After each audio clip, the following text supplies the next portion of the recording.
I would say it's a huge bonus to be back in the Olympics. I mean, that's obviously very helpful for us. And I think as you go through our strategic plan, we are going to explore what an under 23 team may look like and explore what an under 15 national team looks like. Welcome to episode 259 of Alberta Dugout Stories, the podcast. I'm Joe McFarland. It might be winter outside, but we've had no shortage of news to keep us dreaming about the spring, summer, and fall baseball seasons. So let's kick things off this week with a return of our news headline segment. Before we get to this week's guest, we begin with some Academy news. In case you missed it, the Medicine Hat Mavericks are partnering up with the Prairie Rose School Division to create the Mavericks School of Baseball.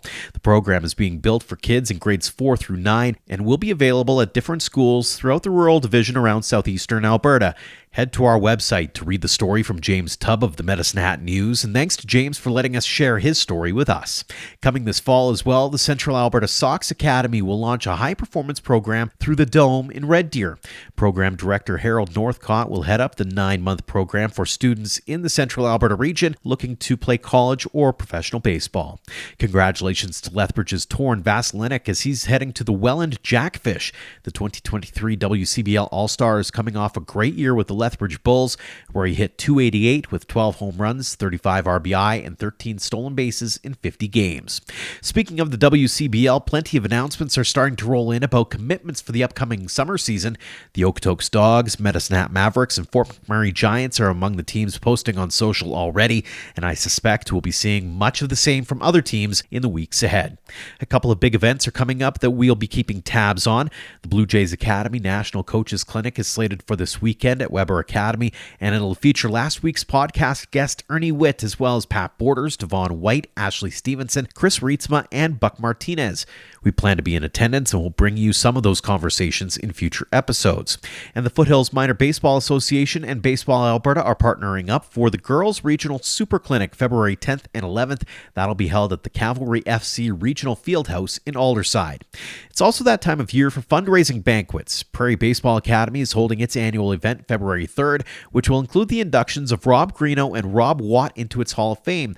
The Vauxhall Academy of Baseball is holding its dinner, awards, and auction March 2nd with guest speaker Andrew Albers, and Neutral Hills Academy will have its event March 28th featuring former Blue Jays outfielder Vernon Wells. If you have an event you'd like us to shout out, drop us a line at albertadugoutstories@gmail.com. And finally, our hearts go out to all of those who knew, loved, and worked with veteran Edmonton sports journalists John Short and Robin Brownlee. Both were well known as writers and broadcasters who provided coverage of all kinds of sports, including baseball in the capital region. Both passed away last Thursday. Short was 86, Brownlee was 65. May both rest in peace. On to this week's guest, and Jason Dickson has a lot of work ahead of him as CEO of Baseball Canada. The organization set out its mission with a new 2023 to 2028 strategic plan with 3 key pillars: growth, development and performance, and organizational excellence. There's a lot to digest when you factor in athletes, coaches, officials, facilities, associations, hosting events, the national teams, marketing and communications, and more. But a few points did stand out to me as I read through the document a few times, leading to this great conversation about where baseball is at in Canada heading into 2024 and beyond. We also had some fun near the end of this, talking about his playing days, including with the Edmonton Trappers. This is Baseball Canada CEO Jason Dickson on Alberta Dugout Stories, the podcast. Jason, thanks so much for joining us here on the podcast. Thanks for having me. Well, there's a lot to get to as it was a busy 2023. So as you take that deep breath, I know you've been really, really busy lately and all year, frankly, but looking back at it with 2020 hindsight, how are you going to remember the year?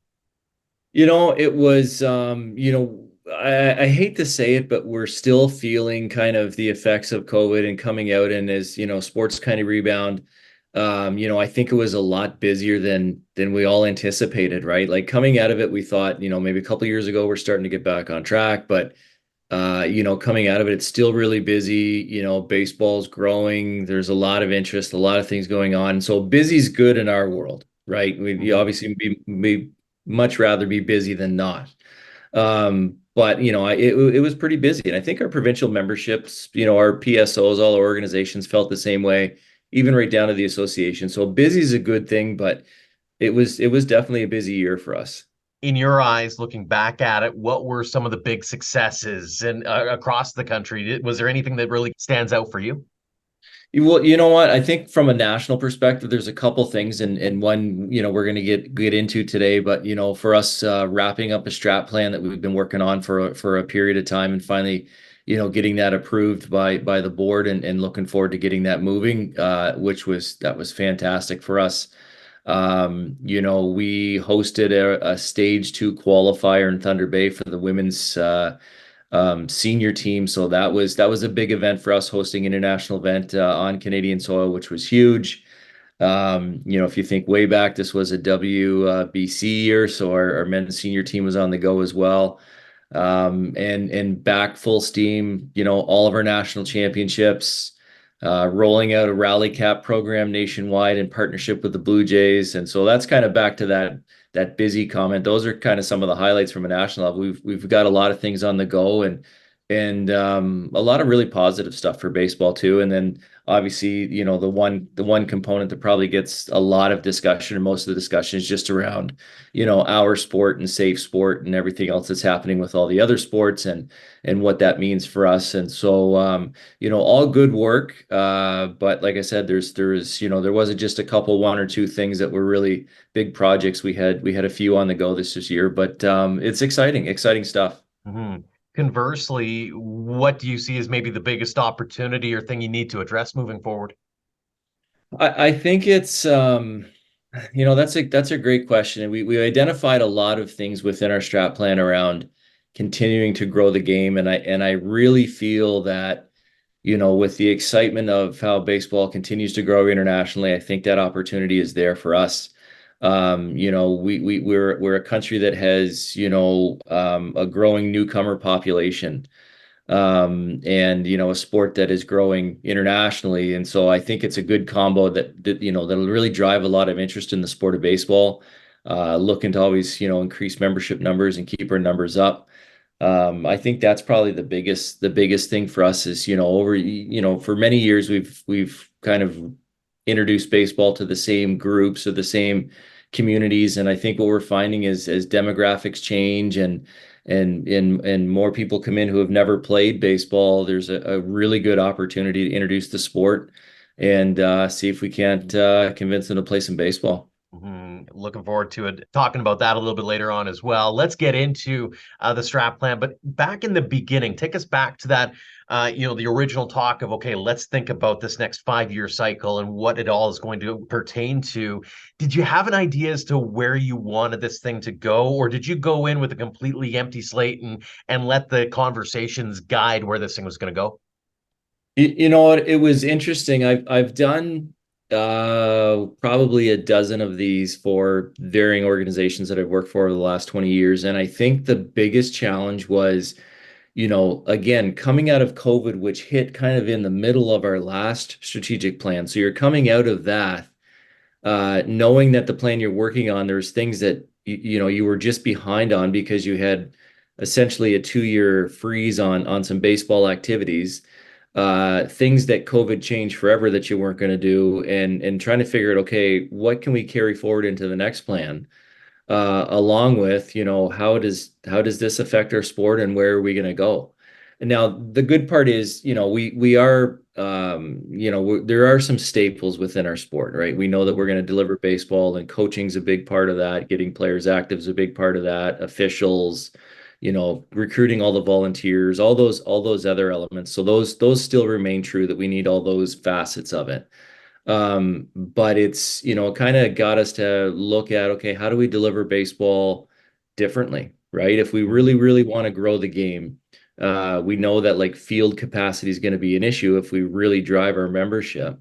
What are some ways that we can introduce the sport, at an introductory level that doesn't require a full-size baseball field? And how can we, leverage schools? How can we leverage court space, smaller space? And I think that went into some of the grassroots programming that we look at with like a baseball five or rally cap. You can run these programs and you don't need a full-size baseball field, and you can play it in just about anywhere. Mhm. So I think you're looking at some of those pieces. I think there's a large consideration into just delivery of information or education, how we used to feel like, okay, we got to do this in person, right? And now it's no, we don't, Mhm. right? And what can we do virtually? How can we be more efficient by doing it virtually?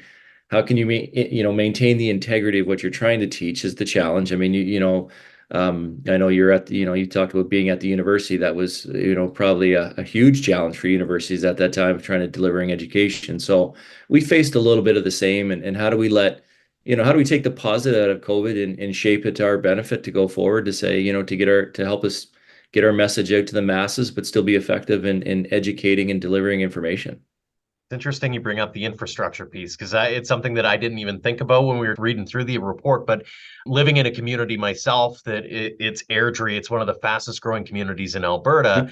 We struggle with space for recreation, whether it's be baseball or basketball or any other sport. How do you convince those grassroots communities to get on board and provide the space? Not just, as you mentioned, it doesn't necessarily have to be a baseball field, but even getting a few more fields, because here in Alberta, whether it's Sherwood Park or Lloydminster or others, Fort McMurray, they're all talking about how baseball's booming, and yet they might not have, whether it's the physical infrastructure or even the infrastructure in terms of coaches or umpires or those kinds of Yeah. things. So how do you get everybody on the same page and also get some buy-in from municipal partners as an example? Well, I was just going to say that, we have a lot of discussions with municipal partners and municipalities because they're facing the same challenge of, okay, we have a limited budget, we have limited space, but we have a lot of demand. Like, how do we create spaces that can be used for multi-purpose, events? I mean, everybody would like to have a full-size baseball field, a full-size soccer field. We'd all love to have like a fourplex arena or what, like that's on everybody's wish list. Mhm. But it's about working with municipalities, local partners to figure out, okay, how can we be creative in creating some of these spaces? And like I said, with the programming for us, it doesn't necessarily have to be on a baseball field. A couple of our grassroots program can be in any open field. It can be on a soccer field. It can be in an indoor school, in a gym. It can be in the rink in the summertime when the ice is not in, right? And so we've created a couple of ways at the introductory level because that's really when you think about it, that's where you're going to get your mass numbers at the lower Mhm. level. We are cognizant though of understanding that the appeal to baseball is putting on the glove and getting out in the grass and being outdoors and all those positive things. But it's definitely a challenge for us. And we work with, municipalities, there's private partners that are still building facilities and some of the infrastructure that we can use as well or rent from them from time to time. But that capacity issue is definitely a challenge. We think about it as an NSO, but I know, municipalities, it's a bigger concern for them. And any opportunity for us to get in there and kind of pitch that if you've got an open spot and what are you thinking about doing with it? We're always in there from a baseball perspective because I think we definitely need to see more baseball fields. The game is continuing to grow and we need those fields for sure. You touched on it a little bit earlier on. I wanted to get into the EDIA piece in particular, and we talk about getting more diverse voices out there. And I'll say getting out of our own comfort zones a little bit in attracting, whether it's players, whether it's officials, whether it's coaches to play the game. You mentioned the fact that Canada's growing and has a lot more of a diverse background behind it, new communities popping up all over the place. How much of the effort in the growth piece is going to be based on reaching out to communities that maybe weren't reached out to before? It's huge for us. I mean, if you've had the chance to look through our strat plan, you'll see sprinkled throughout, the EDIA component around equity, diversity, inclusion, accessibility, and again, I don't want to sound like a broken record, but like some of these, like a baseball five program, is exactly a program that we're looking at to go into areas of indigenous communities, if there's an opportunity to get into some lower economic places, newcomer, pockets, multicultural centers, YMCA's, Boys and Girls Clubs, like non-traditional spots where you might try to introduce baseball. Those are spaces that we haven't been in before. And I think there's a lot of opportunity to really go after and introduce, like some new people to baseball. And so I think, we really targeted that way when you look at our structure, we've never been into the territories, right? And so I Mhm. think that's another way that we're looking at, okay, how do we continue to go further north, and really try to get some introduce the game, get more people on board. So it's a big component for us. I mean, sport is sport, and I know some may look at it as it's leisure, recreation, or something to do on the side, but it really does mirror oftentimes, what business is doing. I mean, Mhm. because it is, if you ask our group, this is a business. We're running a business, and it's a business of sport that, similar to businesses are looking at, where do I find employees? How do I find new customers? I mean, there is a strong, a strong effort to really look at newcomer population. For us, we may not be looking for workforce, but we're volunteer driven. So it's the same idea, right? And so Mhm. while businesses are bringing in employees from, through immigration, we're looking to try to find volunteers and athletes, coaches, and all those others through immigration as well. Mhm. I'm a big believer in success breeding success. And we here in Alberta are talking about how kids now believe that there's a realistic possibility of playing more meaningful baseball down the line, whether it's at a high level college or pro Yeah. level, that kind of thing.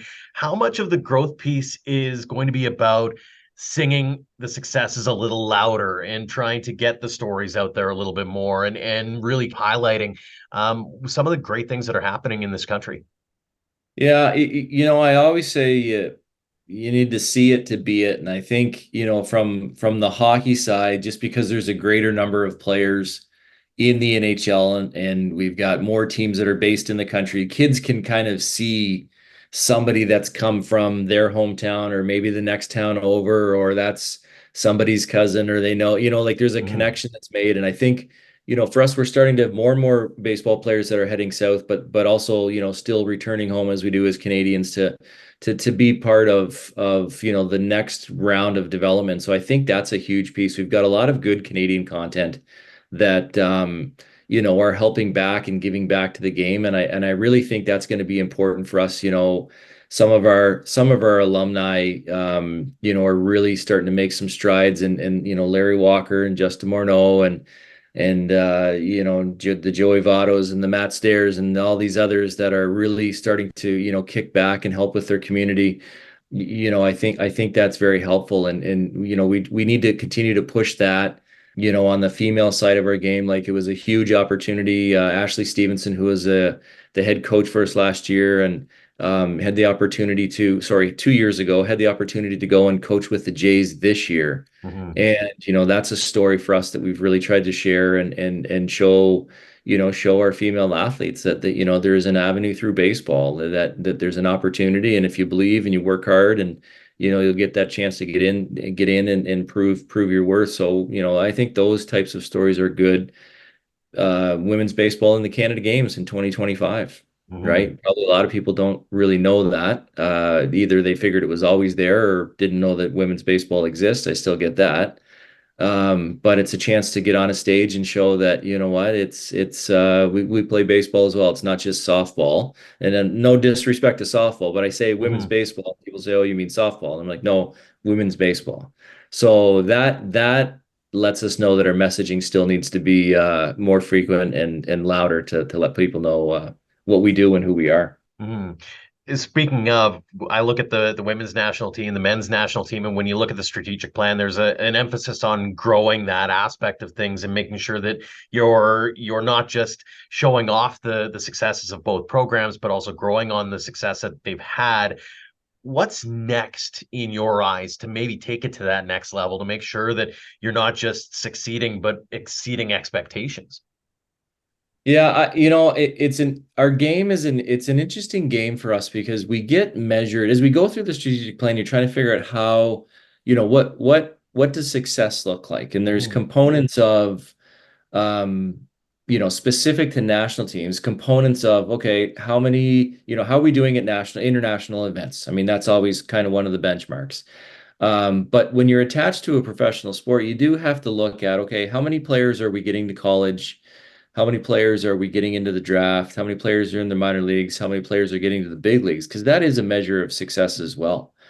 And and it's interesting because have a little bit of that challenge of our belief in Canada around long-term athlete development doesn't necessarily fit with creating a under 12 international team and competing. Hmm. But we're measured, right, by having a U12 team. We currently don't have one, and not participating in those events, you lose points, which means your international standing goes down. So it's a bit of a catch 22 trying to make sure that we develop long term for athletes, which is what we're really trying to do to give them the best chance to be successful, and make sure that we're still achieving at the highest levels on the international stage. I would say it's a huge bonus to be back in the Olympics. I mean, that's obviously very helpful for us. Hmm. And I think as you go through our strategic plan, we are going to explore what an under 23 team may look like and explore what an under 15 national team looks like. And I think, just having some more kids into the pathway will kind of help create that interest. And then, I say it all the time.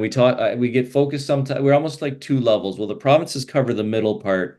We really work on the upper piece, which is our national teams, but then we need that base of grassroots, right? And that's the rally caps, the baseball fives, the good coaching for the coaches. You need that base of athletes, get everybody playing baseball, and through the masses, the excellence will kind of rise to the top, but you need a good solid base, and you got to give every opportunity to every player who has an interest in playing the game. And who knows, right? Like Hmm. I think we all played on teams that I wasn't the best player in my team when I was a kid, and it worked out in the end. So I mean, you never know where you're going to get your best players from. Hmm.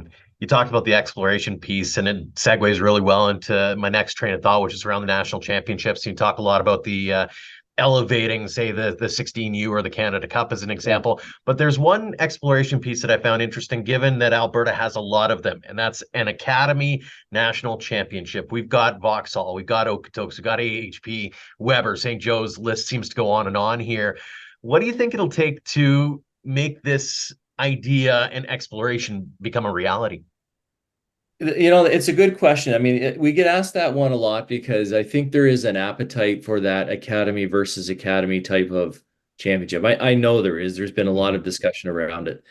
For us, Baseball Canada, we've always been kind of age class, province on province. The academy definitely brings a different feel to it because, while as you mentioned, there's a lot of academies in Alberta, it's not all just Alberta players, Hmm. right? There's a lot of flow across the country from players moving all over the place. So I think, it is one thing that we definitely need to look at, to see if there's an opportunity. And I just think, in the spirit of competition, I think some of these academies would love to maybe tackle each other and see who is the best. And so I think it would make for a really good product, and it would be something I would be interested in for sure as Baseball Canada. Hmm. It'd be interesting as well to see how they not only stack up against one another, but maybe help augment maybe the efforts that are being undertaken, whether it's the junior national team as an example, or I know there's a lot of in September comes the Canadian Future Showcase as an example. You mentioned the Jays earlier on, and a lot of people talk about how where the Jays go, the game in Canada goes. So how much Yep. of this is threading needles and making sure that everybody's swimming in the same direction kind of thing? Yeah, you know what? That's a really good point. It is a challenge for us. When you go through that strat plan exercise and identifying the challenge is, as the sport grows and the interest grows, so does, the internal competition. Like from a Baseball Canada perspective and baseball in this country, the more people that are playing, like that's fantastic. But you're right, as far as trying to get everybody kind of going in the same direction or at least thinking the same things, it's tough because you have competition with academies, you have competition with players going to the States, you have competition with other sports. So I mean, there is a role there for Baseball Canada to kind of be maybe the conductor of all this and kind of guide some people, or at least make sure the opportunities are clean, and that our athletes get the best chance to be the best that they can be. It is a challenge. I mean, I Hmm. think that's the world of sport is definitely. I think if you talk to any provincial executive director, or you talk to any national sport body CEO, or even at the college level, the competition for athletes and the expectation from athletes and the expectation from parents is getting higher and higher and higher. So it's creating a few more challenges, but they're good challenges for us. Mhm. Looking at the strategy as a whole, what's the feedback been so far from your provincial partners and associations? Because it seems as though there's an element of this where you need buy-in from them to really make this thing go so you meet your targets in 2028. The good part for us with the strat plan, we started this about, we had these initial conversations about a year ago, and a lot of what we did is hired an external consultant to come in and really help us with us, and that process started with a lot of engagement from stakeholders, right? Meetings with the executive directors, meetings with the provincial coaching coordinators, meeting with the high performance coaches in each of the provinces, meeting with athletes from across the country. And so we really made sure we had, the voice from everybody across the country and all the different groups that make Baseball Canada go. So it wasn't just a small group at the board level kind of putting together a plan and saying, what do you think? It's really built on a lot of things that they have come up with. And so as we gained all that stakeholder feedback, a couple different sessions where we really prioritized what was important to everybody. So the voice from the stakeholder is very clear in the strat plan as I look at it, because just knowing the conversations that were had and where the different ideas came from. And, it's hard to satisfy everybody's idea, and every individual may not look at it and say, well, my idea was ignored. But you've got a lot of, building consensus and a lot of common threads and themes that you get from the feedback. And I think if you're a stakeholder that was part of this process, you can see your mark on this strat plan. And you're right, like, it only goes if they feel that there's an engagement level, and they can see the things that are important to them in there. So that process may have been a little different maybe than we've done in the past. I think maybe we've built some and then kind of then asked about it and then maybe made a few changes. But this one was built from the ground up, in a completely different approach for us, and really getting out to stakeholders. And really with our own board kind of having the last meeting and say on what they think they would like. It was really a lot of stakeholder engagement, which was positive. It's time consuming. Mhm. It was definitely taxing, and I'm sure, felt like it was taking longer than it should have. But if you understand the purpose and stay true to what you want to actually capture, which is, sometimes, you may not agree with certain things, but as you start to see it come forward and get shaped, you realize, what, maybe my thinking needed to be changed a little bit. New ideas, things you never thought of, right? Like, some of the best ideas come from, the people we never ask. And so we wanted to make sure we really asked everybody for their input and what they wanted to see from Baseball Canada. The strat plan has a little bit of everything, I think, in it, whether it be from the on-field product to the coaching to the umpiring to the business side of things. Gaze into your crystal ball a little bit and take us to 2028. You obviously want to achieve everything here, but is there one thing or one aspect of it that you really, really want to achieve or see happen the most? I think we would be most proud at the end of 2028 if you looked at Baseball Canada and you could see a unified sport across the country that was, was diverse, was in tune with community, was, the perfectly safe sport, like the things that we're dealing with, competitive, still kind like we are as the country of Canada, but fierce on the international level. We see a lot more girls playing baseball than we have now. Continue to see a lot of our players still get to the big leagues. And really just a lot of new people introduced to baseball that have continued to play baseball or coach baseball or volunteer with our sport. I think we're really trying to grow our membership, and I think that's the one piece that would make us the happiest, is just an embracement of baseball and see our membership grow. Fantastic stuff. I got a couple more for you. End this Yeah. thing on a bit of a fun note. Take us back to 1991. We had Joe Young on the podcast a few weeks back, Yeah. and he was the young buck on that team. You and Stubby Clapp, he Yeah. name dropped. What do you remember about Joe Young, one, and two, what do you remember about that 1991 team? Yeah, it's funny. It's like that's a long time ago, but it's very clear to me. Like, and I find it funny because it's a lifetime ago for me. I mean, it was Mhm. my pre whatever I'm doing now, like when you actually had a different life as a player, and that tournament was interesting because like where I was in my career at that time, and I talked with John Haar later, who was our head coach at the time, and found out like I was the last cut or the last pick on the team, Mhm. right? You have no idea where you are as a kid. I mean, I looked at that group of players and I knew I was good. I knew it was from the East Coast, but it was you have no real idea of how good you are, where you fit in. And so for the most part, I was just happy to be on the team, Mhm. right? And get to that situation, we get there and I remember Joe being the young guy. Mike McKinley was another one. He was a bit of a younger guy on the team from BC and I from in my mind, I'm like, okay, I'm just gonna hopefully get some innings and I'll kind of fit in wherever I can fit in and do what I can do. And if I get in at bat here or there, it's like, yeah, I'm just happy to be here. And it was a dream to play for your country.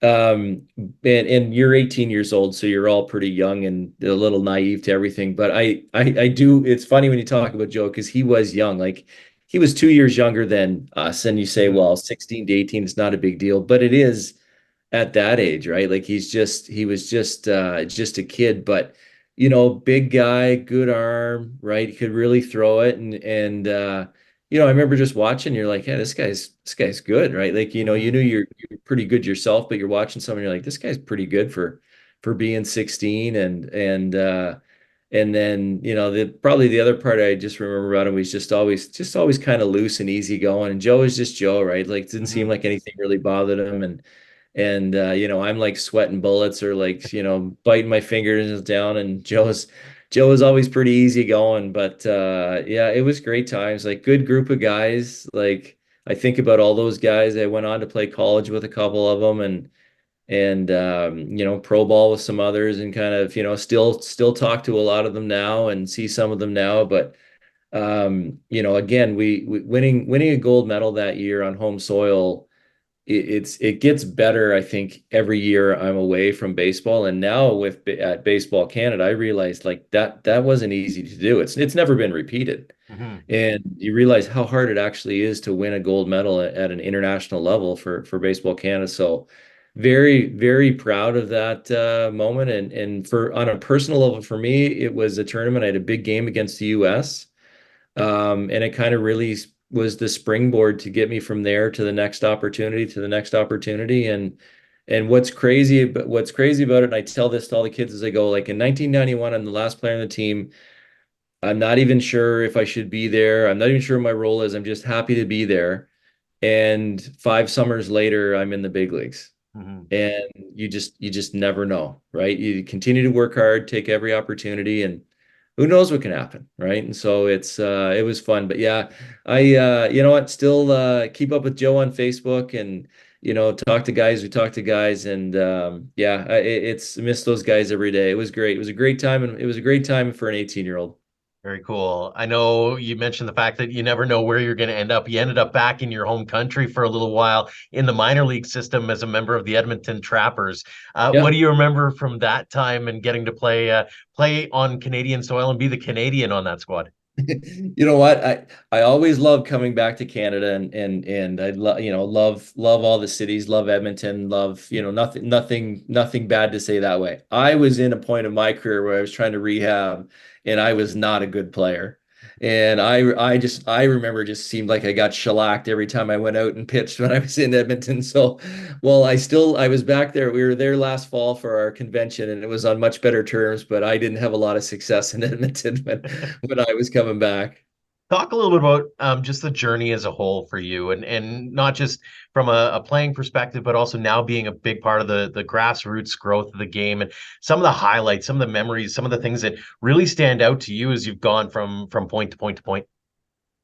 Yeah, I I visited my high school 2 days ago. I was asked to come back and speak for, to all the athletes just around, dealing with adversity and the journey and some of those. And one of the things I talked about, which was a little bit off topic, but I talked about, the part of baseball or sport that I probably love the most is the ability to travel and the people that you get to meet, right? Mhm. And I think, I can remember places we played and, games we've won and things like that. But I just, you remember all the great people that you meet along the way and the memories that you build. And I think that's probably the one thing that, you cherish the most out of it is just some of the friendships and some of the really good times, because you're all in it together, whether it's in the minor leagues and it's a rough go, or when you get to the big leagues and you're competing to try to win a World Series, right? And so I think that piece is a little bit of a separate by itself, but purely baseball, 91 championship that we won. Um, we won the Northwest League my first year that I played in 94 with the Boise Hawks when I was with the Angels. Had obviously getting to the big leagues in 1996 with the Angels, 97 All-Star game, 2003 Olympic qualifier, 2004 Olympics with Team Canada, playing for Canada again for the second time. And um, I've just I feel very fortunate, right, for the things Mhm. that I've been able to accomplish and the things that we've won along the way. And just, you dream of being a big league baseball player. I did. My mom jokes that I was kind of every year it was firefighter, astronaut, baseball player. And I'm sure every kid wrote that down, but to actually do it, was a dream of mine. And you're going to big league ballparks, you're playing against guys that you have posters of on your wall. You are, playing in the same spots that Babe Ruth, Mickey Mantle, Ted Williams, it's each road trip was like a vacation, right? Except Mhm. this is your day-to-day job. And it's just amazing. Like every memory is still clear to me of everything that, you like people you've talked to and places you've gone. But just very fortunate, right? Like I think it's a lot of people have that dream, but to actually live it, I realize, I don't think about it often, but when people ask me the question, I start to talk about it. I realize I was pretty lucky. I was pretty Mhm. lucky. Got a couple more for you. This one should be fairly short. Thinking about back on the playing career, who's the one guy that made you go, uh-oh? Whether it was an opposing pitcher or maybe Yeah. a batter that you knew you had to face that day, who's the one guy that made you kind of think twice about this whole career that you were chasing? Easy. Edgar Martinez with the Mariners. I think from like a statistical standpoint, you would look at I say that and somebody will look up the numbers and they're like, well, it's a problem. Like, he was I don't know what he was. I don't think he hit very well. Like Mhm. average wise, like numbers wise, I don't think it was great. I don't know if he ever missed a ball that I threw. It seemed like he crushed everything. And whether it was either at my head and I caught it, or it was a line drive at where my fielders were. But that I don't think I got him out, but I feel like I never got him out. Right. He was so tough on me. He was tough. And then of course, the other guy that I think gave everybody fits, and he got me obviously on my first pitch. Derek Jeter was never an easy one to go after as well, right? But Mhm. Edgar Martinez, hands down. Everybody asked me that. It was him. Like it wasn't McGuire, it wasn't Bonds. I did say Jeter, but it wasn't Jeter, it wasn't A-Rod, it wasn't, like it wasn't those guys. But Edgar Martinez, I felt like I had no solution for. He owned me. That guy was tough. Very cool. And of course, an Alberta connection there as a former Calgary Cannon for a few years there in the mid to late 80s. Yeah. Jason, final question for you. It's one we ask everyone. What does the game of Yep. baseball mean to you? For me, like I'm sure everybody says it's their life, but like literally, I think it's been my life, right? Like from playing all the way through to the junior team to working, to playing pro for all those years, to the Olympic team, to coming back to working for baseball New Brunswick, a little bit of switch to sport New Brunswick, but still dealing with baseball, to coaching the junior national team, to being a volunteer for many, many years on the board for Baseball Canada to now becoming the CEO. Like I can't imagine a part of my life that doesn't have baseball in it. Very cool. Well, I really appreciate the time, Jason. As always, a pleasure. Thank you so much for joining us here on the podcast, and all the best in 2024 and beyond. Thanks, you too. Take care. Thanks again to Jason Dickson for joining us this week, and thanks to all of you for downloading and listening. If you haven't already, leave us a rating and review, as those actions help spread the word about ADS, and make sure to subscribe, as we have new episodes dropping every Thursday. As always, a massive tip of the cap to our Platinum supporters for all they do for us and for baseball in Alberta. The Okotoks Dogs and AHP Academy have been incredible partners with their generosity, which helps us tell the game stories in our province. For more on our teammates and sponsorship program, head to albertadugoutstories.com/supporters. Until next time, thank you for all of your support online, on social, and on air of Alberta Dugout Stories.